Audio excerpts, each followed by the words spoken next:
আসসালামু আলাইকুম প্রিয় শিক্ষার্থীরা, আশা করি তোমরা সবাই ভালো আছো। যারা এইচএসসি পরীক্ষা দিচ্ছ তারা হয়তো একটু চিন্তিত আছো তোমাদের পরীক্ষার সময়সূচি পরিবর্তন নিয়ে। গত 25 জুলাই আরেকটি নোটিশ হয়েছে। এই নোটিশটি দ্বিতীয় ধাপে, এর আগেও কিছু পরীক্ষা স্থগিত করা হয়েছে, পুনরায় আবারও কিছু পরীক্ষা স্থগিত করা হয়েছে।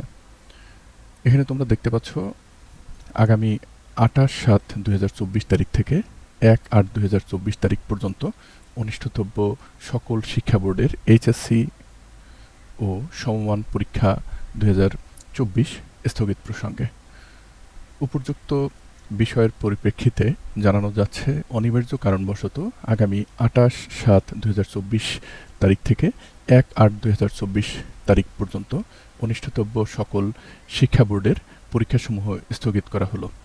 স্থগিত হওয়া পরীক্ষার পরবর্তী সময়সূচি বিজ্ঞপ্তির মাধ্যমে পরবর্তীতে জানিয়ে দেওয়া হবে। আগামী 4/8/2024 তারিখ হতে পূর্বঘোষিত সময়সূচি অনুযায়ী পরীক্ষা যথারীতি চলবে। এ বিষয়ে প্রয়োজনীয় ব্যবস্থা গ্রহণের জন্য বিশেষভাবে অনুরোধ করা হলো।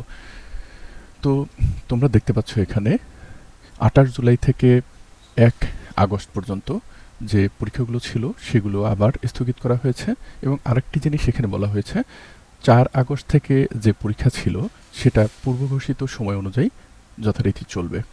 আর এর নোটিশটি হয়েছে 25/7/2024 অর্থাৎ 25 জুলাই তারিখে। আশা করি তোমরা সবাই ভালো থাকবে এবং নিরাপদে থাকবে।